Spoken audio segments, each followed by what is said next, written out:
Conheça os conceitos do mundo corporativo de forma leve, descomplicada, com conteúdo, como você nunca ouviu. No ar, Gestão à Vista.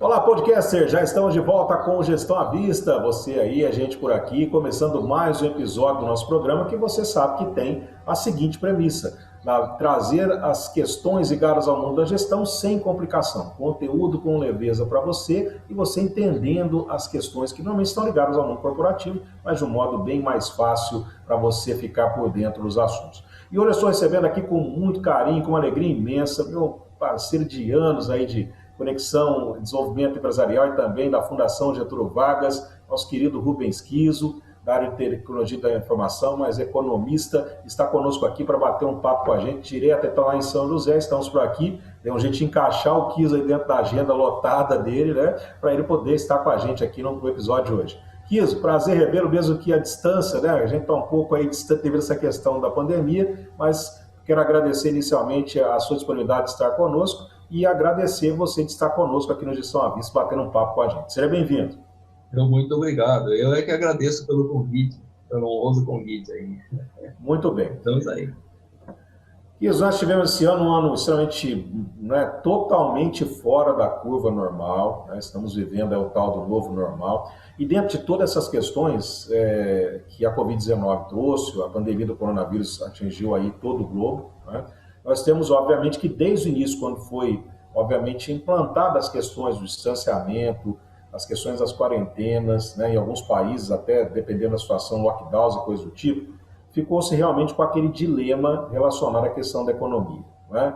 Fechar tudo poderia trazer problemas para a economia, etc, etc, e ficou essa discussão. Aqui no Brasil, por exemplo, nós já continuamos com essa questão sendo discutida, debatida praticamente todos os dias. Aqui no estado de São Paulo nós tivemos aí já o atingimento de algumas fases, né? O plano do governo já avançou em algumas regiões para a fase verde, então deu uma minimizada nessa questão. Mas você que é um especialista da área econômica, primeiro, vamos começar pelo princípio aí. A economia, quando tem um impacto desse, como uma situação externa, uma variável externa, como foi o caso da pandemia, ela realmente sofre um baque, uma situação normal, isso que o mundo está passando, foi causado mais pela pandemia, ou já havia alguns outros indicadores econômicos nos últimos anos que poderiam nos levar a uma crise parecida, mesmo que não tivesse aparecido o coronavírus? Com relação ao Brasil, né, propriamente dito, existia uma esperança do país que tivesse uma recuperação bastante significativa esse ano, tá? Por causa de alguns programas governamentais do atual governo, e que todos os indicadores estavam mostrando que a gente estaria recuperando a nossa produtividade, a gente estaria recuperando economicamente o país, e inclusive os investidores estavam apostando muito forte, né, nessa recuperação do país, né? Então, a inflação estava caindo bastante, os preços das coisas também estavam num patamar bastante cômodo, né? E com a pandemia houve uma reversão muito forte, e por conta da politização do uso da pandemia, acabou que abalou bastante a confiabilidade da nossa nação com relação aos investidores, né? E isso acabou afetando de uma forma bastante drástica com o lockdown, e as empresas, muitas delas não resistiram. E por não resistirem, ela acabou colocando muita gente no mercado, desempregado, e também as empresas tornaram-se inadimplentes, né? Mesmo com ajuda governamental para poder tentar fazer a sobrevivência dessas empresas, não foi o suficiente para que as empresas pudessem estar tendo a possibilidade de sobrevivência, né? Algumas até conseguiram, porque elas já estavam vindo de uma plataforma um pouquinho mais cômoda, ou algumas estavam complicadas, mas eles já tinham uma solução, uma fuga, né? Mas as empresas que não estavam preparadas, todas elas sofreram, e muitas delas acabaram sucumbindo com o lockdown que foi provocado pela pandemia. Pois não. Perfeito. Essa questão, principalmente das empresas que sofreram, mas conseguiram passar principalmente para aquela primeira fase da pandemia, que era um pouco mais forte em relação à questão de manter as pessoas dentro de casa e colocar quase que todo mundo no sistema de home office. essas empresas elas vão conseguir se recuperar plenamente no médio prazo, na sua opinião, que eles ainda vão sofrer um pouco mais ainda com os resquícios dessa questão durante ainda um tempo maior? Vai depender do ramo da empresa, tá? Porque tem algumas empresas que elas acabaram tendo um boom de crescimento, não somente nas partes de vendas, quanto na parte financeira, por conta da pandemia, tá? Então, a pandemia ela teve efeitos negativos para um lado e positivos para o outro. Vamos citar um exemplo que é bastante característico. À medida que a população começou a se sentir fragilizada e insegura com relação à estabilidade do emprego, naturalmente o pessoal deixou de comprar carro novo, tá? Então, uma produção diária de 30 mil carros, a venda diária de 30 mil carros, nós passamos a vender 3 mil mês, tá? Então, houve uma queda muito significativa na venda de carros novos. Ao contrário, na indústria de autopeça, houve um boom de crescimento, porque todo mundo que tinha carro que pensava em trocar, não vai trocar mais e passa então a conservar o carro que tem. E isso fez com que a indústria de autopeça, de reposição, ela crescesse, a ponto de agora a gente está sofrendo um problema muito sério de desabastecimento. Está faltando produto nas prateleiras, tá? Então, hoje o pessoal que tem carro, quer reformar ou quer consertar, está tendo dificuldade de encontrar peças, e aí, obviamente, que é a lei do mercado, então as peças passaram a se encarecer por conta desse motivo, né? Por outro lado, você pega, por exemplo, você citou aí o home office, né? O home office, ele provocou uma série de situações. Uma delas foi uma situação que o pessoal não estava habituado, sabia que um dia iria acontecer isso, né? Tanto que nas palestras de Indústria 4.0 que eu tenho dado desde há 4 anos atrás, né? Então, eu venho dando palestra desde 2016 sobre Indústria 4.0, a gente já vinha pregando que as empresas iriam modificar o formato para ser home office, então ia haver um esvaziamento dentro das empresas, principalmente das atividades não operacionais. Só que estava previsto para 2025, isso ia acontecer de uma forma mais significativa, e a pandemia acabou acelerando esse processo. E as empresas não estavam preparadas para isso. E nem mesmo os profissionais estavam preparados para isso. Então, quando a gente foi colocado para dentro de casa, quando a gente fala a gente, né, os colaboradores das empresas que colocaram para trabalhar dentro de casa, as pessoas não tinham um ambiente adequado para poder trabalhar dentro de casa.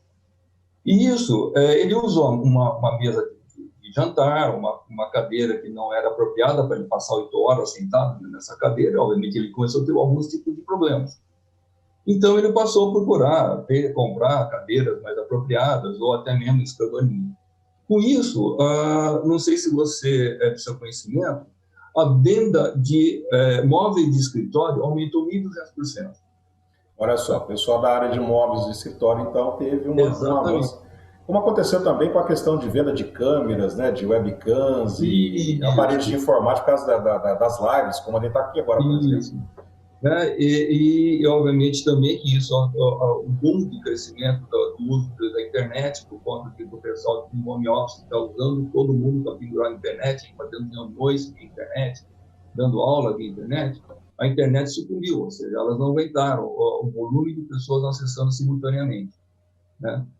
Agora, você pega, por exemplo, em outros tipos de setores que não estavam preparados, eles realmente sofreram bastante, porque no ramo alimentício, dos restaurantes, muitos deles não estavam preparados para o delivery, né? Então, os que não estavam preparados para o delivery, eles acabaram até sucumbindo. Então, a gente sabe de um monte de restaurantes aqui na região que vieram a fechar as portas mesmo, né?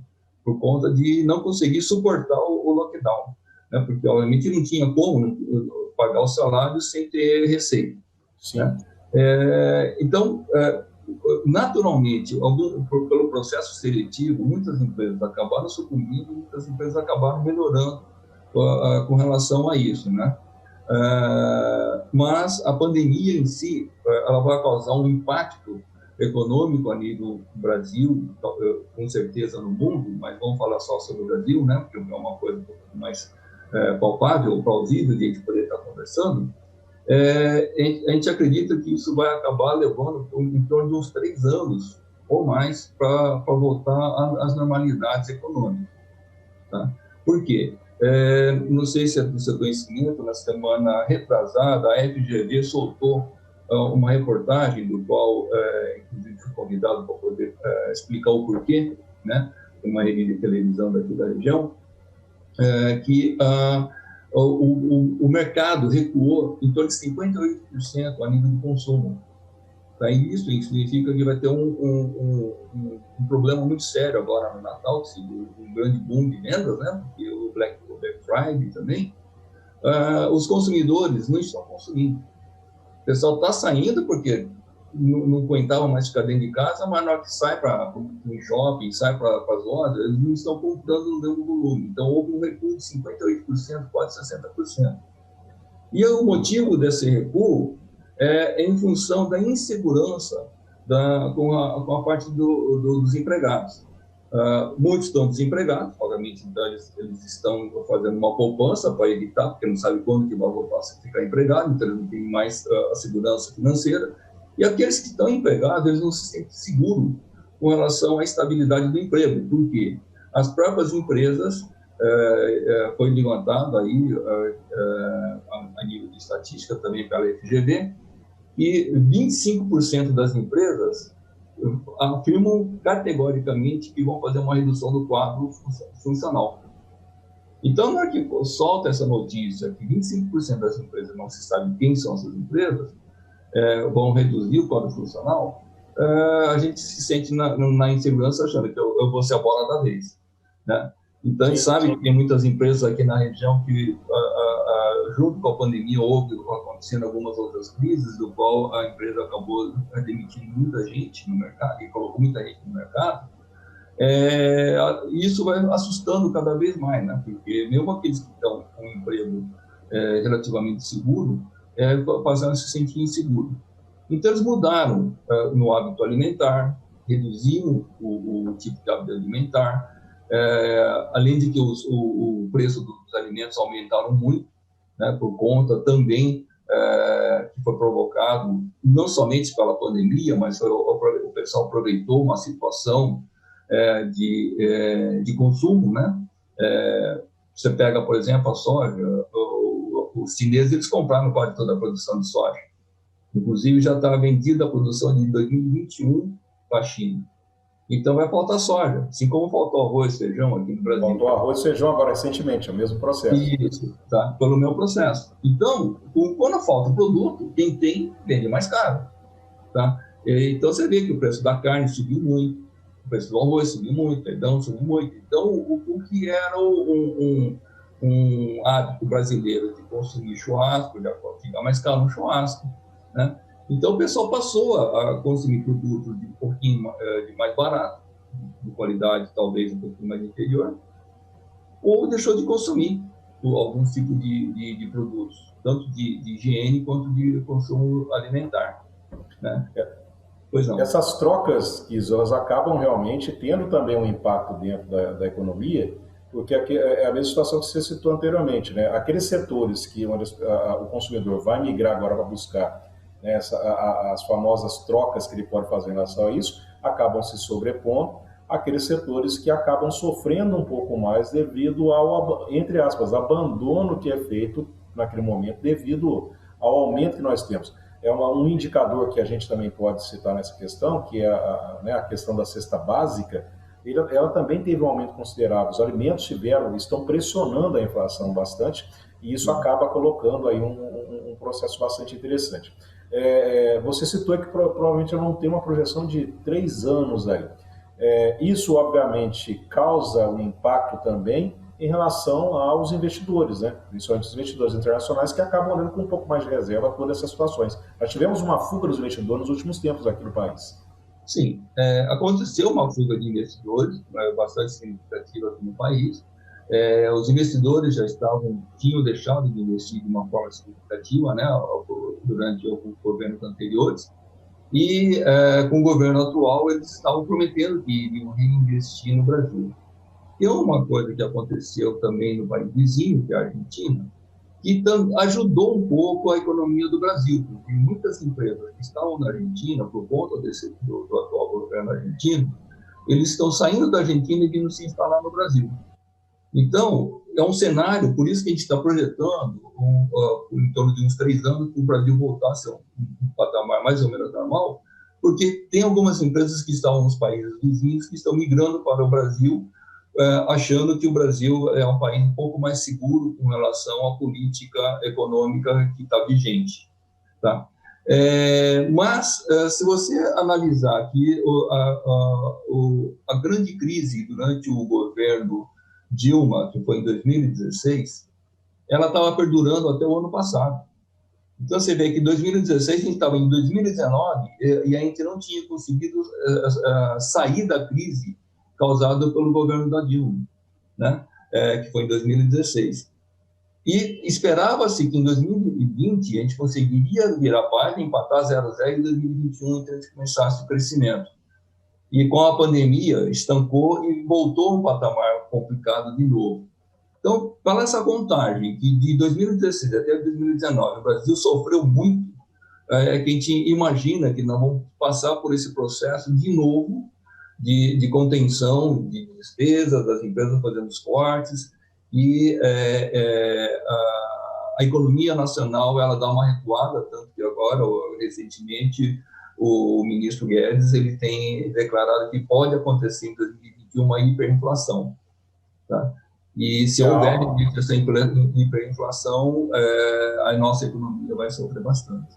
É que a hiperinflação, né, é um instituto aí que faz muitos anos que nós não temos aqui. Se eu não me engano, me corrija se eu estiver errado, nós não temos os índices hiperinflacionários aqui desde daquelas estouros da década de 80, correto, Kiso? Sim, sim. A gente não tinha isso, estava estabilizado há um bom tempo, né? Em algumas situações foi maquiado, mas obviamente não se gerou a hiperinflação, né? Só que agora a projeção nossa de crescimento do PIB, ela está negativo 5, né? E a gente estava projetando para positivo 4. Tá? Então significa que o Brasil, a nível de crescimento, ela vai regredir 5 pontos percentuais. E isso é uma situação bastante significativa. E como todos os produtos nossos, insumos nossos de consumo, inclusive produtos de fabricação, a gente depende muito do mercado externo, e o mercado externo também está abalado por conta da pandemia, nós estamos com falta de matéria-prima para produzir. Tá? Então, você pega, por exemplo, na indústria de bicicleta, que é uma coisa simples, que não vai tanto itens, a indústria de bicicleta ela está sofrendo muito fortemente, porque não tem peças e não tem aço para produzir. Tá? É interessante, né? Porque aqui no Brasil nós somos um país que a gente tem as mineradoras, nós somos produtores da bolota de aço, mas a gente exporta o ferro bruto e importa o aço tratado, né, da China. E nós não estamos conseguindo mais importar esse aço tratado da China. Não sei se a China está segurando de uma forma proposital ou se o mundo inteiro passou a consumir mais. Tá? Eu acredito que é mais um fator estratégico da China dela segurar para poder valorizar. Tá? Com certeza, né? Então, você vê que a bicicleta, que é um veículo, tem algumas bicicletas que valem tanto quanto uma motocicleta, mas para as pessoas, populações mais carentes, é um meio de locomoção, principalmente em umas cidades que são mais planas, né? Então, a bicicleta, ela vai estar se tornando caro também, principalmente por falta de matéria-prima para produzir a bicicleta, para dar manutenção na bicicleta. Então, está faltando coisas simples, até como câmara de pneu de bicicleta, né? Porque eu também dou consultoria numa empresa da versão de bicicleta, e a gente percebe que está tendo falta de determinados itens que são básicos. E olha que interessante, né?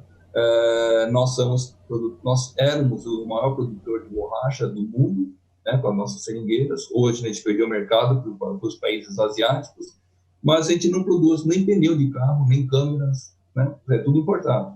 Ou se produz no Brasil, não são empresas nacionais, né? Então, se você pegar, por exemplo, pneu de carro, não existe uma marca de pneu de carro brasileira, embora a borracha seja brasileira. Tá? Isso mostra bem como que o mercado está rodando, né? Essa questão do nosso parque industrial também está um pouco enfraquecido, né? E enfraqueceu. Né? Ele enfraqueceu de uma forma bastante significativa, né? Os governos anteriores, eles apostaram bastante fortemente na parte do agronegócio e não deram muito incentivo na parte industrial. Então, com isso, a gente não desenvolveu as indústrias quase todas foram sucateadas, e esse sucateamento das indústrias a gente vai sentir muito fortemente por conta da pandemia, porque as empresas não estavam preparadas para a robotização. Tá? Então, elas tinham muitos processos automatizados, mas a gente estava muito longe do que a gente chama da indústria 4.0, que é robô falando com robô, tá? Que é a inteligência artificial, a internet das coisas, né? O Big Data. Então, as empresas não estando preparadas com isso, quando aconteceu a pandemia, que ninguém estava, obviamente, esperando, as empresas não tinham estrutura para poder substituir a mão de obra humana por máquinas, para poder continuar produzindo e produzindo mais barato. Então, ela continua dependendo da mão de obra humana e até hoje ela sofre por conta disso, porque ela depende da mão de obra humana. É uma coisa estranha a gente estar falando isso, tá? Porque, obviamente, parece uma coisa desumana, que a gente está querendo substituir a mão de obra humana por máquinas. Não, na realidade, somente a gente que é professor, a gente está vendendo a ideia para essa nova geração, para eles estudarem mais o que é a parte de tecnologia. Tá? Por quê? Quando se substitui a mão de obra humana por robô, alguém tem que fabricar o robô, alguém tem que desenvolver o software do robô, alguém tem que dar manutenção para o robô e alguém tem que instalar o robô. Né? A gente precisava ser um desses países, né? Pois é. Tá? E nós não estamos sendo esse país, porque a gente não tem fábrica de robô. Os robôs que chegam aqui no país, eles são todos de fora. Importados. Então, isso faz com que a nossa mão de obra não seja adequada. As escolas não estão preparadas devidamente para ensinar os alunos para essa nova geração de empregados, ou seja, existem novas profissões que estão surgindo por conta dessa robotização e profissões que vão desaparecer no mercado. Né? Por que eu estou citando isso? Porque com a pandemia acelerou esse processo. Tá? Que era previsto só para 2025. Então, a pandemia deu uma guinada na economia brasileira e as empresas não estavam preparadas para poder absorver esse impacto de uma forma natural. Tá? Então, você pega uma empresa que é produtora de produto de autopeça, aeropeças, ou até mesmo de eletrodomésticos, eles não estavam preparados e dependiam 100% da mão de obra humana. Não é que depende 100% da mão de obra humana. E o ser humano não pode sair para trabalhar por conta do lockdown. E agora, mesmo com um pouquinho de relação no sinal verde, então houve um relaxamento. Mas as pessoas de risco não estão podendo sair ainda para trabalhar. E as pessoas de risco eram que detinham o conhecimento, ela tinha a sabedoria das coisas, porque eles estavam informatizados de forma que o domínio dessa informação fosse público, né? Ou seja, pelo menos fosse multiplicado entre os funcionários. As empresas ficaram dependentes de pessoas sêniores com conhecimento alto, só que essa pessoa sênior não tem condições de ir à empresa para poder repassar o conhecimento para os novos colaboradores. Então, se torna uma situação muito mais grave ainda, quer dizer, nós antecipamos praticamente aí 5 anos, em 5 anos talvez, como a gente conhece, infelizmente, alguma situação no Brasil, né, que talvez ainda não estivesse totalmente preparado e agora literalmente ficou todo mundo com as calças na mão, então, seria mais ou menos isso. Isso, que nós, culturalmente, a gente tem a hábito de sempre deixar para a última hora. Então, mesmo que a gente estivesse pregando sobre a entrada da indústria 4.0, estava acontecendo muito fortemente na Alemanha, no Japão, nos Estados Unidos, né? Na China. Aqui no Brasil, quando a gente entrava nas empresas para conversar com os empresários sobre a indústria 4.0, a convite deles mesmo, eles falavam, não, isso aqui no Brasil eu acho que nunca vai acontecer. Né? Então, o pessoal achava que o EPI iria continuar sobrevivendo dessa forma não tão informatizada. E isso fez com que as empresas sofressem. E olha, interessante, né, que o Brasil, na parte, por exemplo, bancária, é um dos países mais evoluídos. Sim. Tá? Na parte bancária. Então, você vê que a indústria 4.0 nos bancos já estava acontecendo. Eles já estavam fazendo os atendimentos humanos e colocando mais máquina para atender. Tá? Então, isso vai acontecer. Você vê que, por exemplo, estudo, não estou afirmando, mas através de estudo, algumas profissões vão desaparecer. Quais profissões, por exemplo, que a gente está tão habituado e quando a gente fala que vai desaparecer, a gente se choca? O advogado, tá? Porque nós vamos ter computadores potentes, no qual as primeiras consultas, não de um advogado especialista, vai ser um computador que vai estar respondendo. Tá? O médico clínico geral, ele também vai desaparecer. Tá? Na China existe agora, já está em pleno funcionamento. Lembra que antigamente tinha aquelas cabines que a gente entrava, fechava a cortina e tirava a fotografia? Sim. Estava no shopping, essas coisas. Na China, eles criaram essas cabines para fazer consulta médica. Tá? E aí você entra e você conversa com o avatar, com o computador. E aí o computador começa a perguntar, o que você está sentindo? Qual o motivo da sua vida? Aí você começa a descrever e através das palavras que você fala, ele consegue entender as palavras-chave e ele começa a te diagnosticar. Então, se ele perceber que ele tem que tirar uma pressão, você coloca o braço nas farmácias já tem, né? Quando você tem aquelas balanças, isso, as balanças mede a pressão. Então, você coloca o braço, mede a pressão, já espeta o dedo, já faz exame de sangue. Tá? Aí, o computador vai diagnosticar. Se for uma coisa simples, ele vai te medicar. E se for coisa mais complexa, ele vai indicar o médico mais próximo do ponto onde você está fazendo o exame. E já vai fazer o agendamento com esse médico. Tá? E é um robô, tá? Numa cabine dentro de um shopping. Tá? Então, você vê que é uma coisa assim, caramba, né? Essa coisinha de ficção científica, né? Não é, não. É realidade. É a realidade. Tá? É lógico que eu fugi um pouco do assunto da pandemia, né? Mas o porquê que eu estou citando isso? Porque o Brasil, como a gente deixou de investir em pesquisa e desenvolvimento, nós ficamos muito atrasados em relação ao resto do mundo, principalmente os países evoluídos. Quando implementou a pandemia, que o pessoal está olhando para o lado político, o lado da saúde, mas não percebeu que na parte econômica é muito mais grave do que o pessoal está desenhando. Tá? Porque o pessoal acha assim, vai ficar desempregado, uma brasileira sempre tem que dar um jeitinho, vai montar uma banquinha de feijão, vender cachorro quente e vai sobreviver. Só que não é bem assim. Tá? O brasileiro não está preparado para essa nova fase que vai acontecer, que foi acelerada pela própria pandemia.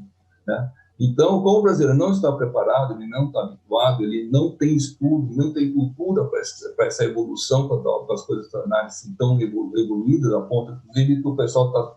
O home office, para muito, foi bom, muita gente. Por outro lado, foi um problema sério. Tá? Não sei se você, em outras entrevistas, você conversou com alguém sobre o home office. Sim, tá? Conversamos sobre o home office. Isso. Então, provavelmente, a pessoa que foi entrevistada nessa parte do home office deve ter falado, olha, em casa eu estou com problema, porque eu não preciso fazer reunião. Por que eu não preciso fazer reunião? Porque às vezes eu estou aqui agora fazendo uma entrevista contigo, o vizinho pode estar colocando um som alto do lado e atrapalhar toda a entrevista. Você pode ter uma obra entrando aqui, latindo. A esposa pode estar entrando falando alto, a criança pode estar aqui aparecendo no meio do mundo, né? E a gente não tem um ambiente adequado para isso, então a gente tem que criar essa situação de ambiente. E isso acabou que tem muita gente que está sofrendo um outro tipo de estresse por conta de ele não estar trabalhando dentro do ambiente adequado para ele poder se concentrar e ele poder produzir, e ele está sendo cobrado pela produção. Tá? A situação é muito complexa, né, Kiso? É uma situação muito que vai muito além das discussões. A gente, no Brasil, muitas vezes, né, infelizmente, a gente deixa tudo na superfície, discutimos as coisas de maneira muito rasa, muito superficial, e você, apesar de você ter dito que saiu um pouco do assunto, na verdade isso tem tudo a ver, porque esses impactos tecnológicos, todas essas modificações, elas acabam também no médio e longo prazo tendo o impacto dentro do aspecto econômico também, não é? Sim, sim. Tá? Principalmente a longo prazo, né? Porque a gente percebe que os países que sofreram, tirando os Estados Unidos, né? Porque ali é uma coisa bastante complexa, mas você pega um país tipo Coreia do Sul, Japão, eles não sofreram tanto quanto os outros países que não estavam tão preparados tecnologicamente. Tá? E por quê? Não é por causa que na cultura eles já usavam máscara, é que realmente eles já tinham substituído algumas coisas por máquina. Então, foi tranquilo para as pessoas trabalharem no home office, porque eles já tinham esse hábito. Tá? Foi tranquilo eles entrarem para consumir um produto nos restaurantes japoneses, tá? Porque lá existem duas modalidades de restaurantes no Japão.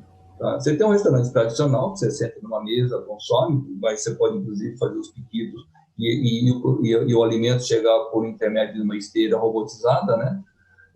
Então, você não tem contato quase com o garçom, muito menos com o cozinheiro, né? E o menu é digital. Tá? Mas, por outro lado, você tem os restaurantes que são máquinas. Então, você olha, tem uma vitrine de alimento, você escolhe qual alimento que você quer, você passa o seu cartão, aperta o botãozinho, igual essas máquinas que tem de chocolate, refrigerante, o alimento sai quentinho, fresco, e você se retira e você senta na mesa e come. Então, você não tem absolutamente contato com outro ser humano, né? Você tem contato com máquina. Então, quando você tem esse tipo de situação, naturalmente, você teve menos contato com pessoas que possivelmente podiam te contagiar. Você vê que, por exemplo, recentemente também deu uma outra entrevista com outro canal de televisão, do qual eles estavam, foi dentro do supermercado, eles estavam perguntando para mim o que eu achava que deveria de mudar com relação à parte de hortifruti. Eu falei, olha, o hortifruti, se todo mundo prestar atenção, deveria de vir embalado por unidades pequenas, de meia dúzia, de 3, dentro de uma embalagem plástica, e não deixar em cima de uma cesta ou de uma mesa com todos os produtos ali expostos. Porque mesmo que o produto está exposto, o pessoal vem consumir, eles estão conversando em cima com a mão, tocando os alimentos, e estão contaminando os alimentos. Aí vem o próximo consumidor, por mais que na entrada do supermercado ele passou o álcool gel, lá dentro ele se contaminou tocando o alimento que o outro tinha acabado de tocar, não consumiu, não comprou, mas simplesmente ele, na hora de escolher, ele tocou em vários alimentos e contaminou os alimentos. Então, eu falei, os alimentos deveriam de vir embalados, porque o plástico ele tem um pouquinho mais de resistência com relação à contaminação de determinado tipo de bactéria e vírus, que é mais fácil de higienizar. Tá? Perfeito. Kiso, infelizmente o tempo é dinheiro também dentro do aspecto. A gente poderia ficar conversando aqui mais 1 hora, com certeza. Está muito bacana. Estamos chegando ao final do nosso episódio de hoje. Quero mais uma vez agradecer a sua disponibilidade, né? O seu tempo. E eu deixo agora o espaço final para você deixar aí as suas considerações finais e deixar dicas para o pessoal aí que está nos acompanhando ou nos assistindo nesse momento. Perfeito. A dica que eu dou é que a gente realmente continue preocupado com a contaminação, que não facilite, por mais que está no sinal verde em muitas cidades por aí, mas se protejam para que evite de trazer para dentro de casa algum tipo de vírus que possa trazer algum tipo de complicação. Não é necessário um lockdown, não é necessário um pânico, tá? Porque, obviamente, não vou dizer que é uma gripezinha, mas nem todo mundo vai ser contaminado, desculpa, tá? Você pode olhar pelos índices que o percentual é bastante baixo com relação a pessoas contaminadas, né? Obviamente, o índice de mortalidade é muito alto, né? Principalmente das pessoas que têm mais uma predisposição e tinham doenças prévias. Mas, com relação à economia, né? Aquelas que estão desempregadas, obviamente, procurar alguma entidade que possa estar dando apoio. Existem diversas, apoio com diversas entidades está preocupado com esse pessoal desempregado no mercado, com terceira idade ou não, né, para a gente poder recolocar as pessoas. E com relação ao consumo, de fato, pelo fato da estatística que a FGV atingiu, 58% dos brasileiros estão com medo de consumir, tá? De fato, a gente não sabe como é que vai ser a economia do Brasil nos próximos tempos. Então, embora seja até meio contraditório contra as empresas produtoras, empresas de varejo, etc., tá? Consumam com certa parcimônia, não façam um festival de consumo só porque as shoppings estão abertas, né? Por quê? Pode ser que amanhã vai faltar, tá? Então, é necessário um pouco de precaução, um pouco de poupança no momento, e se caso não acontecer nada, nós temos uma poupancinha e daqui a gente pode estar podendo fazer uma gastança um pouquinho mais gostosa, né? É isso aí, gente. Obrigado, querido. Um abraço. Conversamos com o Rubens Kiso, consultor, professor da FGV, também economista, especialista na tecnologia e informação, sempre conosco aqui hoje no Gestão à Vista. Semana que vem, novo convidado, uma nova convidada estará conosco aqui para apresentar, obviamente, um tema interessante. Você já sabe, é o mundo da gestão sem complicação. A gente se vê na próxima. Se cuidem, fiquem com Deus e a gente estará de volta no próximo Gestão à Vista aqui junto a você. Tchau. Muito obrigado. Você ouviu Gestão à Vista. Até a próxima!